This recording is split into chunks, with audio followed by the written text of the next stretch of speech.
Yun, babalik. Nagbabalik ang Horizon Friendship Voyage to Manila 16th birthday. Go agad. Let's go.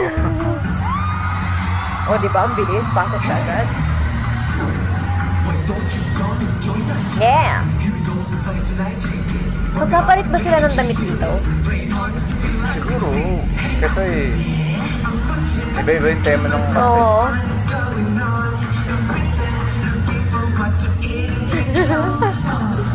Dami talagang fans nitong kapatid ko. Talagang pininindigan naman ng kapatid ko sana. So, magkakaalam ko panganay siya. Panganay ba siya? Eh ano, kapatid ako sa labas. Kaya hindi nila alam. Kailangan talaga natin may pasok talaga yun.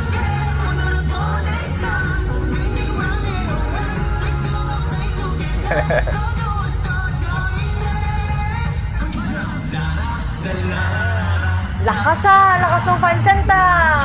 Tinig na tinig, oh. Sayang talaga wala tayo dyan.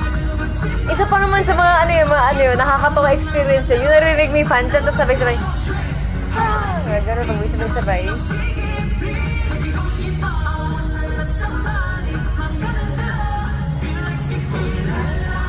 Niniw.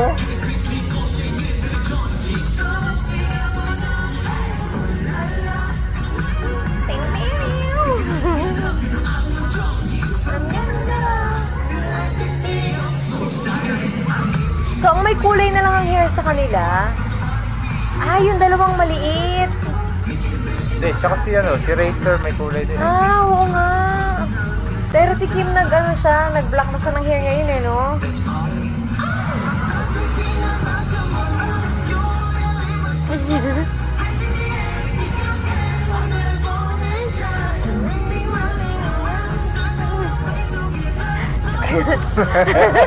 Naaliw talaga ako sa choreography nito. Yan, Kyler, sige, diyan ka pinaulit-ulit sa ganun na yan. Ihataw mo yan.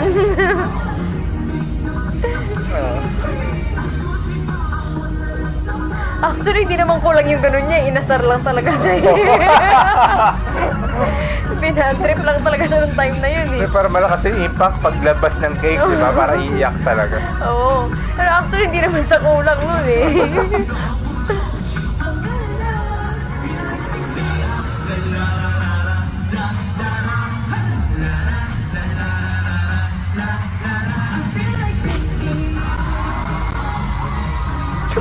Kabisado talaga nila. Ilang beses ba naman nila pinerform? Ano yung sobrang pulido, no? Oo, pulidong-pulido. Pulidong-pulido yung choreography. Kahit nakapikit, kayang sayaw. Yay! Ang cute-cute niyan pag may confetti na ganyan sa no? Pag biglang may sumabog, tapos pakalat siya ng gano'n. Hanggang audience.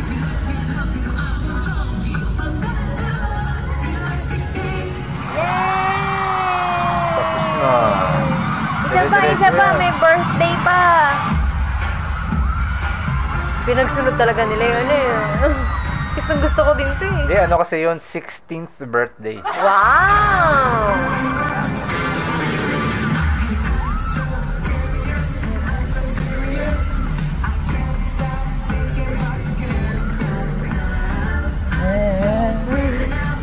At nagbabakat din tayo eh.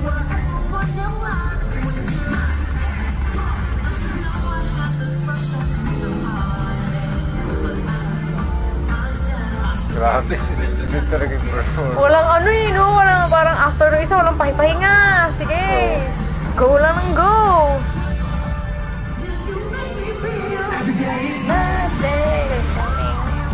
O yung mga pasing, pag sulpot-sulpot na mga gano'n, dapat talaga medyo malayo sila doon.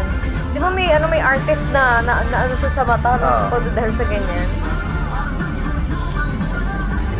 Ang ganda nung kuha talaga kasi nasa gitna. Oo. Salamat dun talaga sa kumuha nito, no? Gitnang-gitna. Bira. Kasi trip namin yung parang dance practice. Style. Mahilig, although... Mas nakikita mo yung intricacies ng choreo. Kitang-kita mo kung sabay-sabay ba talaga sila, gumamit. May tamad bang kumilo sa kanila, yung gano'n. Kaya kitang-kita mo pag ganito eh. Nakakatuwa pag nakita mo hataw na hataw sila eh. Ano sila yung makikita mo na parang, ano yung parang inspired sila na ano, na humataw.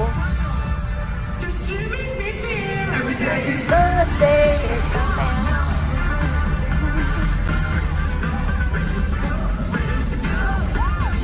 Tapos pag magkakasama sila, no, yung ganyan, tapos diba, halos pare-pareho yung sura ng damit.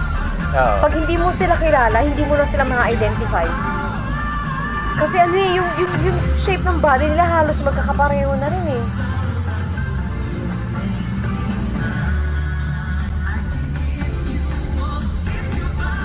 Mahirap din kasi ma-achieve yun, pinaghihirapan yan eh.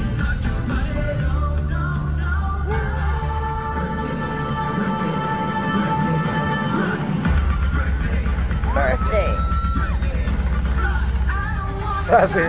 Sabi sa live stream, hindi daw nanonood yung kumukuha nito. Nag-video eh.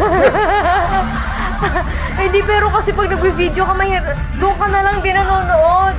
Tsaka sinasubukan niya na yan. Hindi lang basta di ba may stop na ganyan. Hindi. As in, isang oras, 2 oras, no? Oh, siya rin, ganun ginawa niya. Nakakapagod yan. Pero mas preferred kong manood sa mata ko. Pag halimbawa nagre-record ako ng mga concerts o events, nakaganyan lang yung phone ko. Pag nakita ko nakasipat na, ginagamit ko na yung mata ko para manood. Kasi iba pa rin talaga yung nakikita mo doon eh, di ba?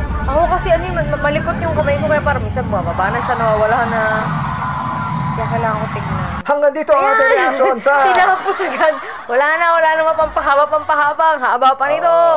Sa 16th birthday. 16th birthday. Don't forget to LSS. Like, share, and subscribe. Bigat pa kayong lahat.